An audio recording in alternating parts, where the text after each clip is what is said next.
everybody. It's so good to see you all. Well, my story has definitely changed over the years, and that's kind of the thing that happens when you have something in your life that really affects you in such a profound way. It doesn't just cease to be important to you anymore. It continues to make a change in your life that just kind of ripples out as you go. And that's what Habitat has been for me.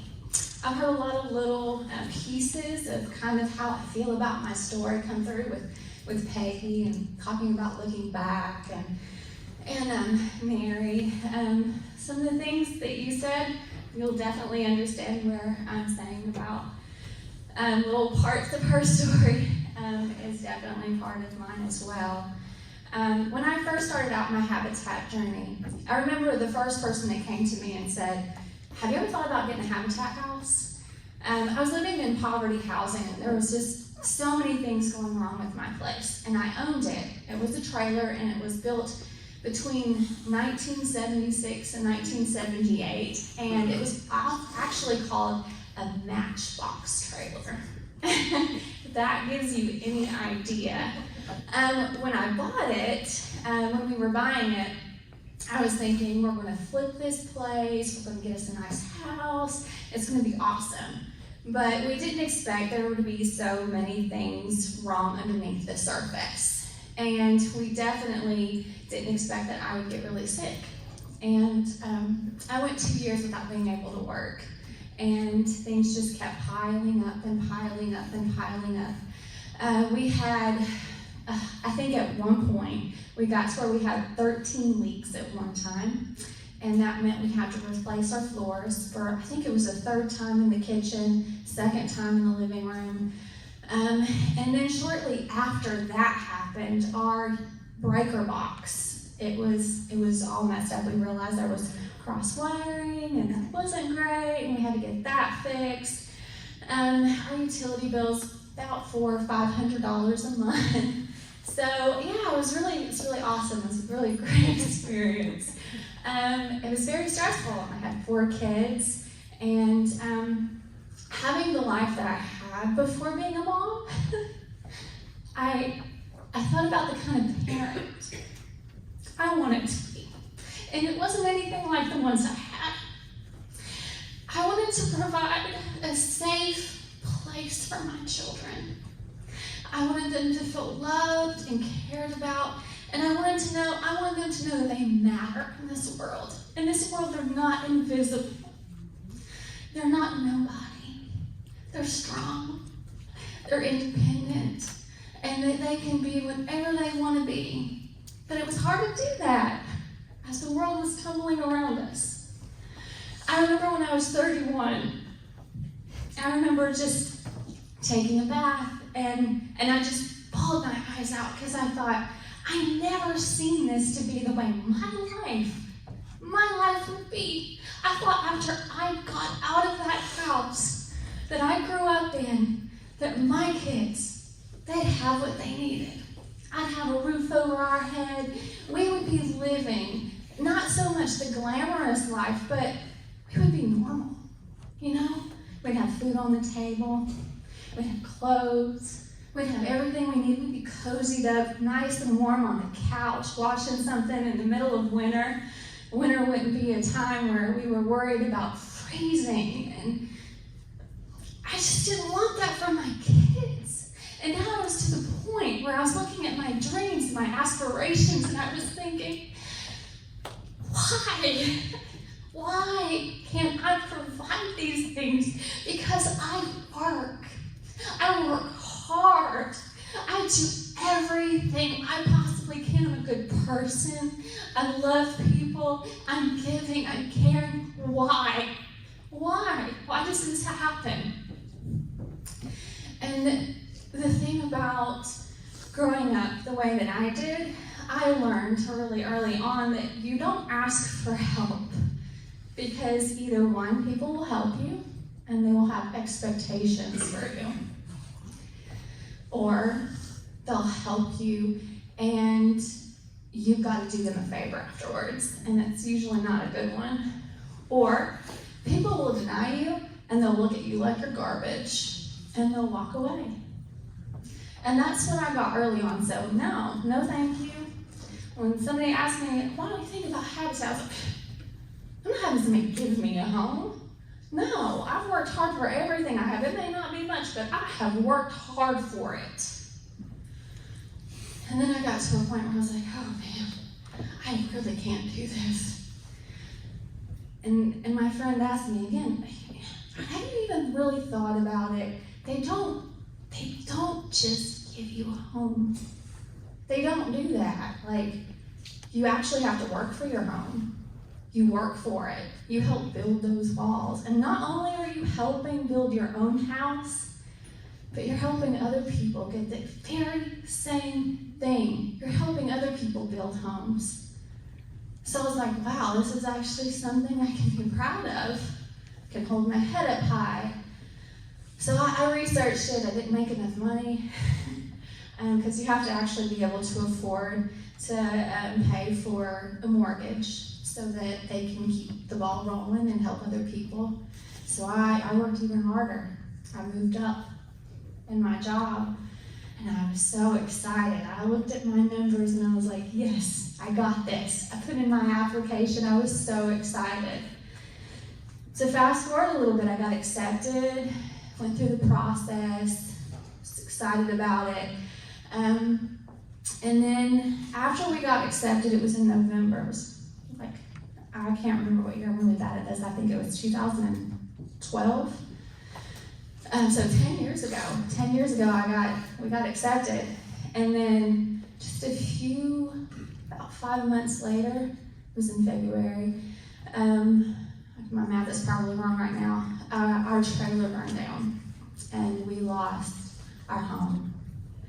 We didn't have insurance because it was a Matchbox trailer and nobody would insure it. And of course we had people look at us like, yeah, you probably just do that for the insurance money. No, no, there's so many stereotypes out there that we have to fight. No, that's not what happened, but yeah, we lost pretty much everything in that fire. Luckily, the day before, my kids were home from school because the weather was bad.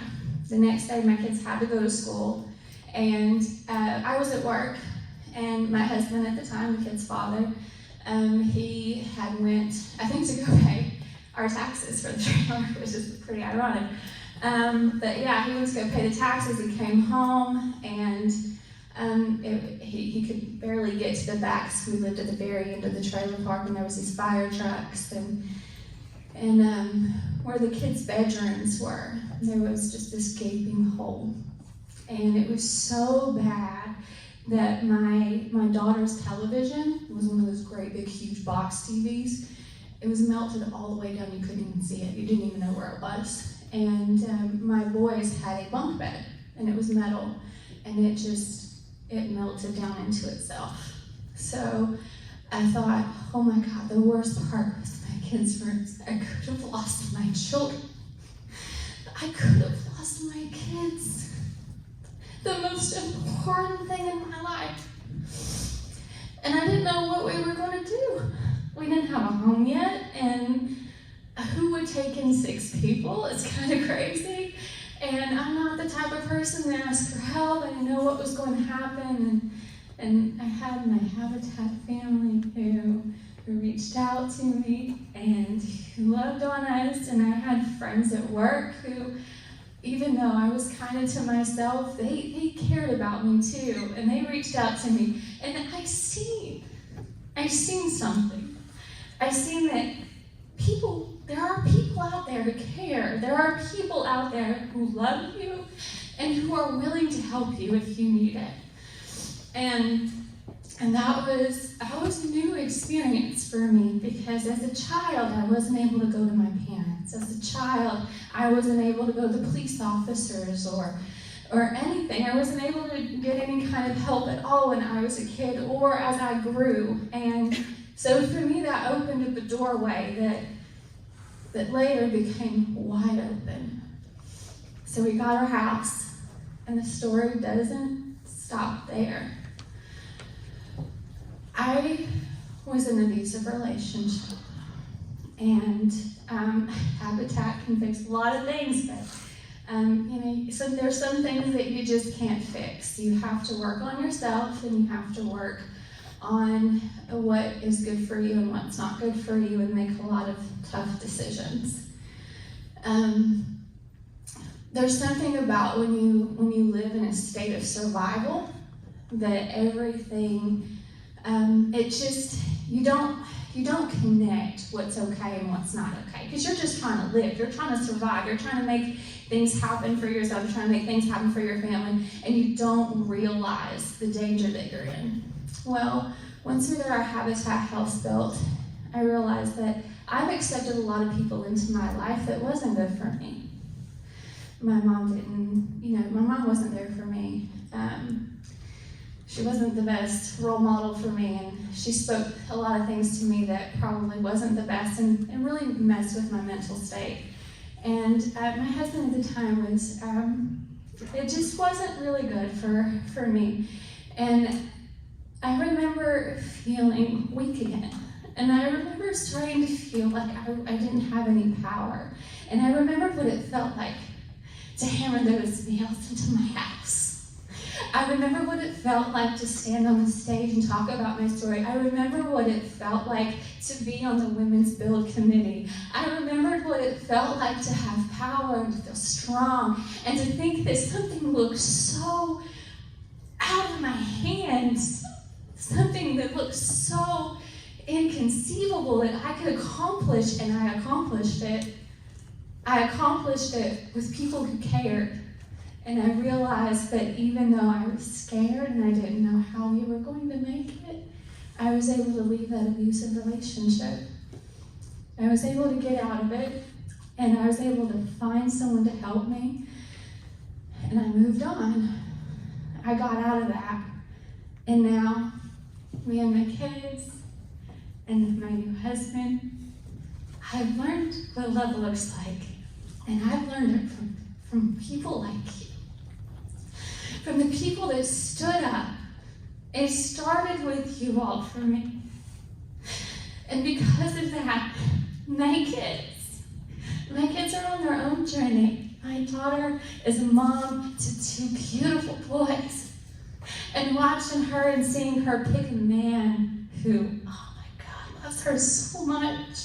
And seeing the love in their eyes and not the fear that I had when I was her age.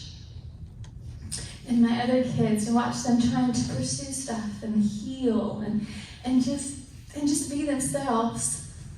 And my husband, I'm learning so much about love from them. So much. But it all started with nailing some nails and meeting some incredible people. I love you guys so much. I wouldn't be here. I probably wouldn't be here if it wasn't for you. You have no idea the effect that you have on people when you show some compassion and love instead of just thinking people might deserve it. Oh, they just didn't work hard enough. It's really a problem right now in this world. We like to just judge because it's easier for us instead of allowing ourselves to feel other people's pain. But yeah. Anyways, that's my story.